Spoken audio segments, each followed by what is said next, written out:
살아계신 하나님 감사합니다.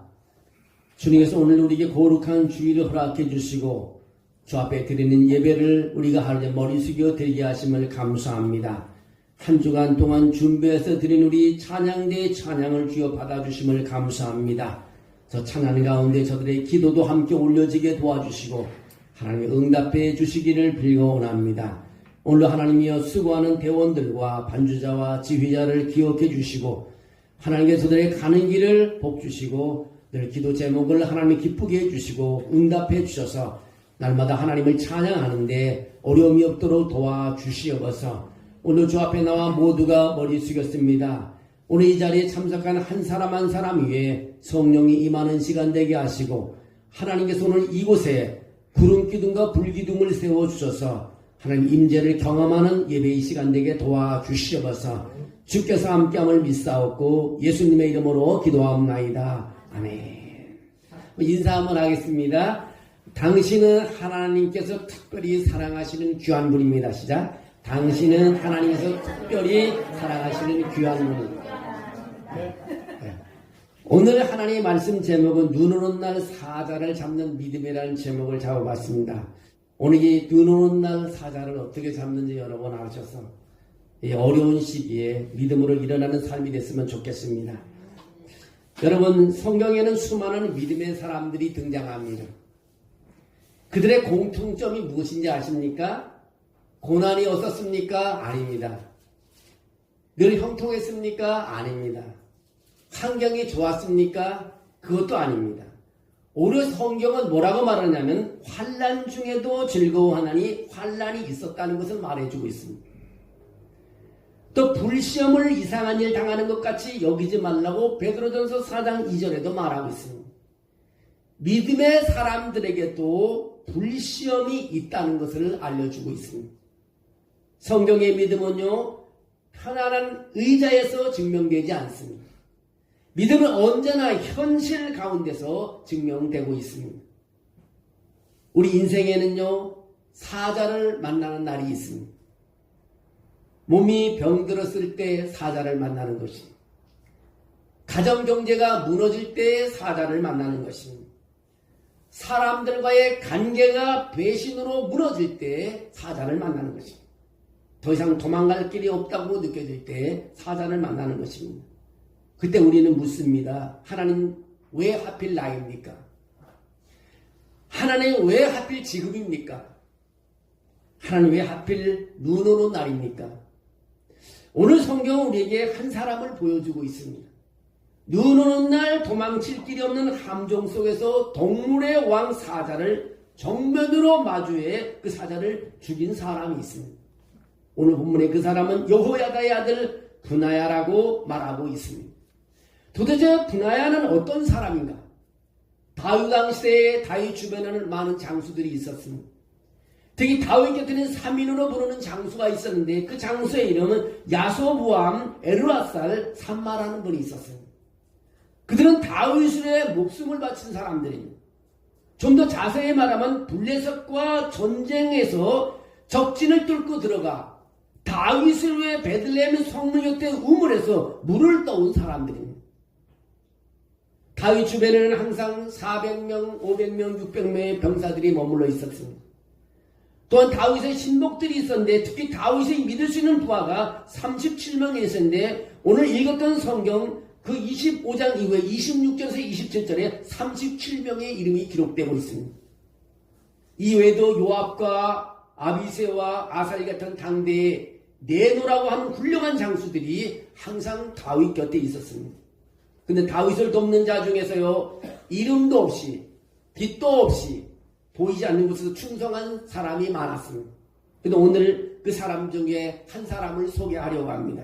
그 사람의 이름이 브나야라는 사람입니다. 성경은 브나야를 이렇게 소개합니다. 여호야다의 아들 브나야는 용감한 사람이다. 용감한 사람이라는 것은 무엇입니까? 어떤 상황에서도 물러서지 않는 사람입니다. 아주 날쌘 사람을 말하고 있습니다. 공적이 많은 사람을 말하고 있습니다. 보이지 않는 곳에서 맡은 일을 끝까지 해내는 사람이라고 말할 수 있습니다. 브나야는 충성의 사람이라는 것입니다. 하나님과 다윗 앞에서는 결코 잊혀지지 않는 사람입니다. 오늘 본문은 그가 행한 세 가지 일을 기록하고 있습니다. 그 하나가 모압 아리의 아들을 둘을 죽였다고 했습니다. 또 하나는 눈 오는 날 함정에 내려가서 사자를 죽였다고 했습니다. 또 하나는 키가 큰 애굽 거인을 막대기 하나로 쳐 죽였다고 했습니다. 오늘 기준으로 보면 매우 거대한 체구, 거의 골리앗급 거인을 죽였다는 것입니다. 오늘 우리는 이 가운데 가장 충격적이고 가장 영적인 사건, 눈 오는 날 사자를 죽인 사건에 대해서 오늘 말씀을 드리려고 합니다. 왜 하필 눈 오는 날일까요? 이스라엘은 비가 아주 귀한 나라입니다. 물이 귀한 나라입니다. 그 사람들은 바위에 깊은 함정을 파놓고 비가 올 때 물을 저장했습니다. 근데 눈 오는 날 그 생명 같은 물 저장소에 사자가 빠져 있었습니다. 그 사자를 끌어내지 않으면 물을 쓸 수 없게 되었습니다. 그래서 누군가 내려가서 사자를 죽여야만 했습니다. 근데 문제는 미끄럽고 차갑고 도망칠 길이 없다는 것입니다. 아무도 나서지를 않습니다. 근데 잘 알려지지 않는 한 사람 브나야가 내려갑니다. 왜입니까? 누군가는 해야 할 일이기 때문에 브나야는 내려갑니다. 하나님 나라를 위해 더럽혀진 우물을 그냥 둘 수가 없었기 때문입니다. 우리의 인생에서도요 사자가 있습니다. 성경은 뭐라고 말하냐면 베드로전서 5장 8절에 너희 대적 마귀가 우는 사자같이 두루다니며 삼킬 자를 찾는다고 말합니다. 사자는 오늘도 다른 모습으로 우리에게 다가옵니다. 그 사자는 암이라는 이름으로 다가옵니다. 그 사자는 심장병으로 다가옵니다. 그 사자는 당뇨병으로 다가옵니다. 원일 모를 질병으로, 재정의 압박으로, 가정 파괴범으로, 미래에 대한 두려움으로 사자는 찾아옵니다. 그리고 그것들의 공통점이 있습니다. 지금 찾아왔다는 것입니다. 그것도 그들로부터 도망갈 수 없다는 것입니다. 문제는 환경이 최악이라는 것입니다. 설상가상으로 눈 오는 날이라는 것입니다. 오늘 본문 성경은 안 좋은 세 가지 조건을 강조하고 있습니다. 그 하나가 눈 오는 날이에요. 또 하나는 구덩이 함정에 있다는 것입니다. 또 하나는 사자가 서 있다는 것입니다. 이것은 단순한 사건 설명이 아니라 믿음에 대한 시험 문제인 것입니다. 안 좋은 사건 하나, 눈 오는 날은요 믿음을 시험하는 환경인 것입니다. 여러분, 눈 오는 날은 어떤 날입니까? 미끄러운 날이에요. 앞이 잘 보이지 않는 날입니다. 몸이 둔해지는 날입니다. 한마디로 말하면 어떤 일도 하지 말아야 할 날이 눈 오는 날입니다. 근데 브나야는 그 날을 피하지 않았습니다. 우린 자주 이렇게 말합니다. 조금만 건강해지만 하겠습니다. 형편이 나아지만 하겠습니다. 마음이 준비되면 하겠습니다. 그러나 성경의 믿음은요 언젠가가 아니라 바로 지금이라고 말하고 있습니다. 어느 권사님이 이렇게 고백했습니다. 젊을 때는 기도도 잘 되고 봉사도 잘했는데 지금 몸이 아프고 기억력도 떨어져서 이제는 못한다는 말만 계속했습니다. 근데 어느 날 새벽에 잠을 깨서 보니까 이 권사님이 이런 마음이 들더라는 것입니다. 그래도 주님은 내가 지금 있는 자리에서 믿음을 원하시고 계시는데 왜 내 말은 자꾸 이런 말을 하는가? 그날부터 그 권사님이 기도를 하기 시작했다고 합니다. 주님, 오늘도 붙잡아 주세요. 그 기도가 그 권사님에게는 눈 오는 날의 믿음이 된 것입니다. 오늘 두 번째 안 좋은 조건은 함정, 구덩이라는 것입니다. 구덩이는 피할 수 없는 자리입니다. 브나야는 구덩이 함정 안으로 내려갔습니다. 여기서 중요한 질문이 있습니다. 왜 굳이 구덩이로 내려갔습니까? 성경은 말하지 않았습니다. 그러나 한 가지 분명한 것은요, 어려운 환경에서 도망치지 않았다는 것입니다. 구덩이는 하나님의 허락하신 자리인 것입니다. 구덩이는 성경에서 자주 등장합니다. 요셉의 구덩이, 에레미야의 구덩이, 다니엘의 사자굴. 공통점은 무엇입니까? 불리한 상황이지만 하나님이 함께 계셨다는 것입니다. 여러분, 요셉이 구덩이에 있을 때 하나님이 함께 했습니다. 에레미야가 구덩이에 있을 때 하나님이 함께 했습니다. 다니엘이 사자굴 속에 있을 때 하나님이 함께 하셨다는 것을 우리는 알 수 있습니다. 문제 속으로 들어가는 믿음은요, 우리 기도가 되어야 하는 것입니다. 주님, 이 문제를 없애주세요. 그러나 하나님의 응답은 이렇습니다. 내가 너와 함께 그 문제를 통과하게 하겠다. 주의 음성은 이런 음성이 들립니다. 내가 물 가운데 지날 때에, 내가 불 가운데 지낼 때에 내가 너와 함께 할 것이라고 그렇게 말하고 있습니다. 보호해 주겠다는 말씀입니다. 구덩이는 파멸의 장소가 아닙니다. 하나님을 경험하는 장소인 것입니다. 또 한 가지 안 좋은 조건 하나는 사자입니다. 사자 뭡니까? 사자는 두려움의 실체입니다. 사자는 누구에게 두렵습니까? 모든 사람에게 다 두려운 존재입니다. 사자는 빠르고 강하고 잔인합니다. 성경은 사자를 이렇게 묘사합니다. 베드로전서 5장 8절에 우는 사자같이 두루다니며 삼킬 자를 찾는다고 말합니다. 사자는 우리의 인생에 무엇입니까? 질병으로 당하는 상처를 말합니다. 주변에 아무도 없는 외로움을 말합니다. 죽음에 대한 두려움인 것입니다. 중요한 것은 사자가 있느냐 없느냐가 아니라 누구와 함께 내가 서 있느냐가 매우 중요한 것입니다. 사자의 크기와 하나님의 크기는 전혀 다릅니다. 다윗은 그렇게 말합니다. 인간적으로 대항할 수 없는 골리앗에게 이렇게 말합니다. 너는 칼과 창으로 내게 나오거니와 나는 만군의 여호와 이름으로 내게 가노라고 사무엘상 17장 45절에 말하고 있습니다. 오늘 다윗은 골리앗을 이길 수 없지만 골리앗보다 더 큰 하나님을 바라보면서 말하는 것입니다. 너는 칼과 창으로 내게 오거니와 나는 만군의 여호와 이름으로 내게 가노라. 분야나와 같은 이런 믿음인 것입니다. 믿음은 상황을 두려워하지 않게 합니다. 그는 하나님을 더 크게 보았습니다. 분야나가 사자를 이길 수 있었던 비밀이 있습니다.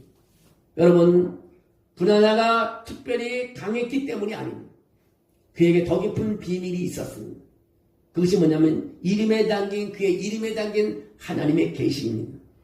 여호야다의 아들 분야나는 사자를 죽였을 때요, 그의 이름이 드러나기 시작했습니다.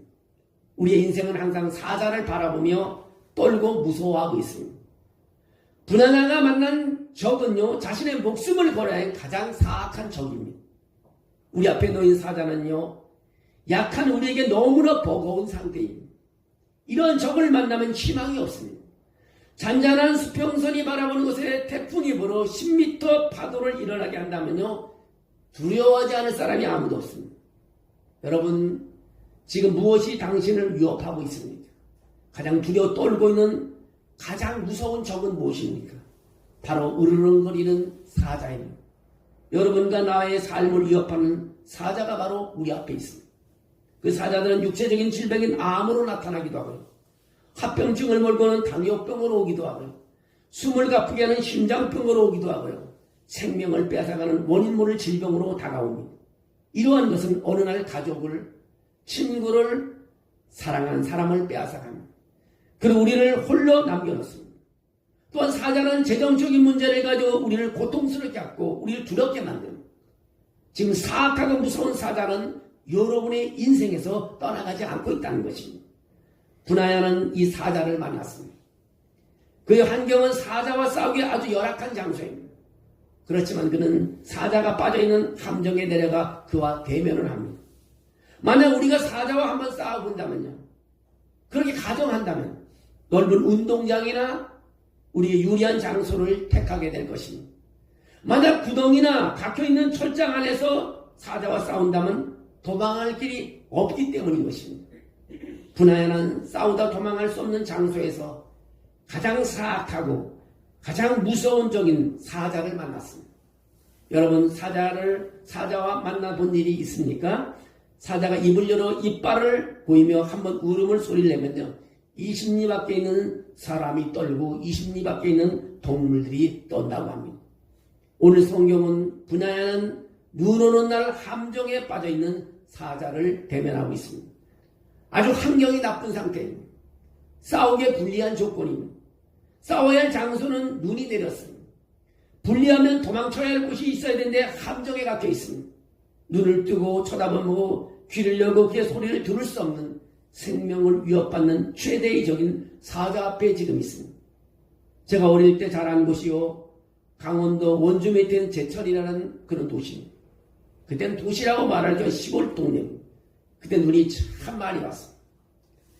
눈을 치우지 않으면 사람들이 다닐 수 없는 그런 동네였습니다. 우리 집 앞에는 논이 있고 뒤에는 산이라 승용차도 다닐 수 없는, 사람도 걸어 다니기 힘든 곳이었습니다. 눈이 한 번 오면 너무 많이 내리는 거예요. 온 세상이 흰 눈으로 다 덮여버립니다. 아이들은 순간순간 재미있어하며 썰매를 탑니다. 일단 많이 눈이 오면 하루 일과를 중단해야 합니다. 이 눈은요, 태양이 비치면 눈이 부셔서 우리가 눈을 뜰 수가 없게 만듭니다. 이 눈은 날씨가 추우면 얼어붙어 미끄러져 자유롭게 길을 걸어 다닐 수 없게 만듭니다. 이 눈은 바람이 심하게 몰아치면 눈을 뜨고 앞을 볼 수가 없습니다. 이러한 요인들은요, 눈 올 때 함정에 내려가서 사자와 싸우기에 너무 불리한 조건이라는 것입니다. 하지만 분하야는 최악의 환경에서, 최악의 장소에서 최악의 적을 만났습니다. 우리는 현실에서 일어나고 있는 것을 두려워합니다. 우리는 나쁜 일들이 일어나는 것을 보기 싫어합니다. 우리는 앞에 부딪히는 일에 대해서 피하려고 합니다. 이러한 상황에서 여호야다의 아들 분하야가 사자를 죽였습니다. 어떻게 그렇게 했을까요? 이것은 우리가 오늘 알아야 할 비밀입니다. 분하야는 어떤 사람입니까? 용감한 사람입니다. 다윗의 시위 대장입니다. 이것이 모두가 아닌 것입니다. 성경에서 사람에 대해 알고자 할 때 그의 이름이 무엇인가를 알아야 합니다. 이사야서를 읽어보면요, 선지 이사야의 두 아들이 있습니다. 그 아들의 인격과 성품을 찾아볼 수 있는데 예언적인 부분도 있습니다. 근데 그 이름을 살펴보면 그 백성들에게 어떤 교훈을 주는지 알 수 있습니다. 이사야 선지자의 첫 번째 아들 이름이 수알 야숲이라는 이름입니다. 이 이름의 뜻은요, 남은 자가 돌아오리라는 뜻입니다. 포로된 자들이 다 돌아온다는 그런 예언을 하고 있는 이름입니다. 이사야 선지자의 두 번째 아들 이름이 뭔지 압니까? 마헬 살라 하스바스라는 거죠. 마헬 살라 하스바스. 이름이 뭔지 뜻이 뭐냐면 약탈과 노략이 속히 임한다는 것입니다. 이스라엘이 범죄했을 때 적국으로부터 모든 것을 빼앗기게 된다는 것입니다. 이 두 아들의 이름에서 이스라엘 민족의 미래를 내다볼 수가 있습니다. 이제는 하나님께로 돌아올 때가 되었다는 것입니다. 그 이름에는 경고의 말씀이 있고 희망의 말씀도 있습니다. 남은 자가 돌아올 것이라는 것입니다. 그들의 이름을 통하여 이스라엘 백성들의 미래를 알 수 있습니다. 창세기에서도 비슷한 내용이 있습니다. 그 한 사람의 이름이 무드셀라라는 사람이 있습니다. 그의 아버지 에녹으로부터 이름을 받았습니다. 에녹은 하나님과 동행한 사람입니다. 하나님이 그를 데려갔습니다. 근데 에녹은 그의 아들에게 무드셀라의 이름을 붙여줬는데, 무드셀라의 이름은 그가 죽을 때 심판이 온다는 것입니다. 그가 죽으면 무슨 일이 일어났습니까? 홍수가 왔습니다. 여러분 상상해 보십시오. 무드셀라의 이름의 뜻을 다시 한번 찾아보십시오. 그가 죽었습니다. 홍수가 왔습니다. 하나님의 계시는요, 최장수한 무드셀라에게도 찾을 수 있습니다. 969세 동안 그들은 무드셀라를 지켜왔습니다. 그러나 무드셀라가 왔다 갔을 때 홍수가 왔다는 것입니다. 여호야다의 아들 분하야에게도 흥미있는 이야기가 있습니다. 성경에서 여호야다의 아들 분하야라고 기록한 이유가 있습니다. 그것은 분하야와 그의 아버지 여호야다의 이름이 중요하다는 것입니다. 모든 이름은요, 선조의 이름부터 등장합니다. 사람들이 우리 아들을 말할 때 엄목사의 아들 누구누구라고 말합니다. 모든 이름은 선조의 이름부터 등장합니다. 여기도 마찬가지입니다. 여호야다의 아들 분하야라고 말하고 있습니다. 여기서 눈 오는 날 사자를 잡는 비밀이 나타납니다. 아버지 여호야다의 이름의 뜻은 뭐냐면 하나님이 아신다는 뜻입니다. 영어로 말하면 God knows. 하나님이 아신다는 것입니다. 그 아들 이름은 분하야의 이름의 뜻은 뭐냐면 하나님이 세운다. God builds. 하나님이 세운다는 것입니다. 이 두 이름은 가장 취약한 환경에서 가장 무서운 적 사자를 잡는 비밀을 푸는 열쇠인 것입니다. 하나님이 아시고 하나님이 세워주신다는 것입니다. 여러분이 있는 곳을 하나님이 다 알고 있습니다. 하나님이 여러분과 나를 위해 그 장소를 선택한 것입니다. 이것은 하나님의 계신 것입니다. 하나님이 우리를 이곳에 세우셨습니다. 그럼 하나님 이미 다 알고 계십니다. 하나님 우리에 대한 모든 것을 알고 계십니다. 로마서 8장 28절에 그렇게 말하고 있습니다. 우리가 알거니와 하나님을 사랑하는 자, 그의 뜻대로 부르심을 입은 자들에게는 모든 것이 합력하여 선을 이룬다고 말합니다. 믿는 사람들이 다 모이는 것에는 강력한 힘이 생긴다는 것입니다. 믿는 사람이 모여서 기도하게 된다면 모든 것을 다 이룰 수 있다는 것입니다. 하나님 우리가 가는 것을 알고 우리가 느끼는 것을 느끼고 계십니다. 하나님은 다 알고 계십니다. 하나님 지금 우리의 형편까지 다 알고 계십니다. 여러분, 하나님은 여러분의 형편을 알고 계십니다. 왜 이 병이 왔는지, 왜 경제적인 어려움이 닥쳤는지, 왜 가정에 문제가 발생했는지, 왜 지금 이 나이에 이런 시험을 만났는지 하나님은 다 알고 계신다는 것입니다. 예수님께서는 그런 말씀을 했습니다. 마태복음 10장 30절에 너희 머리털까지 다 세신 바 된다. 너희 머리털까지 다 세신. 어떻게 머리털의 숫자를 알 수 있겠어요? 성경은 그렇게 말합니다. 너희 머리털까지 다 아시는 분이시라고. 하나님은 모르시는 것이 없습니다. 우연도 아닙니다. 버림도 아닙니다. 하나님의 사자 앞에서 우리를 세우십니다. 사자는 우리를 삼키려 하지만요, 하나님은 그 자리에서 우리를 세워주십니다. 눈 오는 날이라도 우리를 하나님께서 세워주시고 지켜주십니다. 함정 속에서도 하나님은 우리와 함께 해주십니다. 사자가 앞에 있지만 하나님은 그 자리를 영광의 자리로 바꿔주십니다. 오늘 분야의 믿음과 우리의 믿음을 비교해 보려고 합니다. 분야는 이렇게 말하지 않았습니다. 환경이 나아지만 내려가서 사자를 때려잡겠습니다. 사자가 약해지만 가서 사자를 죽이겠습니다. 날씨가 오늘 눈 오는 날이니까 날씨가 맑아지만 사자를 죽이겠습니다. 그렇게 말하지 않았다는 것입니다. 분야의 믿음은 지금 내려가겠습니다. 그는 하나님이 아신다는 믿음을 가지고 내려갔습니다. 그래서 그의 이름은 성경에 지금도 남아있습니다. 그는 다윗의 시위대장이 되었고 솔로몬 왕국을 세우는 핵심 인물이 되었습니다. 오늘 본문에 나오는 분야는 세상이 변화해도 대세가 바뀌어도 변함없이 충성한 신실한 사람이었습니다. 그는 압살롬의 반역 때도 다윗의 압살롬의 반역 때도 쫓겨가는 다윗 왕을 보좌했습니다. 그는 다윗이 어렵게 세바의 반역 때도 다윗 편에 서 있었습니다. 특히 아도니아의 반역 때도 반역의 무리들을 소탕하는 큰 일을 감당했던 것이 분하나입니다. 다윗의 군사 최고 지휘관을 가진 요압 장군이 아도니아에게 넘어갔을 때도 그 어려운 순간에도 다윗 편에 서서 어려운 난국을 처리하고 정권 교체의 큰 몫을 담당한 사람이 누구냐면 분하야라는 그런 장수입니다. 여러분, 오늘 여러분 앞에 사자가 있습니까? 눈이 오고 있습니까? 도망칠 길이 없습니까? 기억하십시오. 하나님은 다 알고 계십니다. 하나님은 그리고 여러분의 자리를 여러분 믿음대로 세워주실 줄로 믿습니다. 그러므로 오늘 우리는 믿음을 말해야 합니다. 주님, 나의 환경에서 이 형편에서 주님을 신뢰하겠습니다. 눈 오는 날에도 사자를 향해 내려가겠습니다. 이 고백이 여러분과 나의 고백이 될 때에 거기는 우리는 승리하는 사람이 될 수 있습니다. 항상 우리는 하나님을 크게 봐야 합니다. 환경을 너무 크게 보고 여러분 어려움을 너무 크게 보면 하나님은 역사하지 않습니다. 여러분도 오늘 분야나가 그렇게 일어났던 것처럼 하나님의 믿음의 사람으로 여러분을 세워줬기 때문에 어느 곳에 있든지 올 한 해는 사자를 죽일 수 있는 믿음을 가지고 일어나는 여러분의 삶이 되기를 주의 이름으로 축원합니다. 하나님, 주님, 눈 오는 날을 허락하신 뜻을 알게 하여 주시옵소서. 사자를 피하지 않고 믿음으로 맞서게 하여 주시옵소서. 하나님이 아시고 하나님이 세우신 인생임을 오늘 내가 다시 붙잡게 해 주시옵소서. 오늘 하나님 어떤 형편에 있든지 몸이 아프든지 경제적인 어려움이 있든지 아버지 사람들과의 관계 속에서 불편함이 있든지 오늘 하나님이 우리가 믿음을 가지고 내려갈 때 하나님께서 아시고 하나님께서 우리를 세워주는 줄로 믿습니다.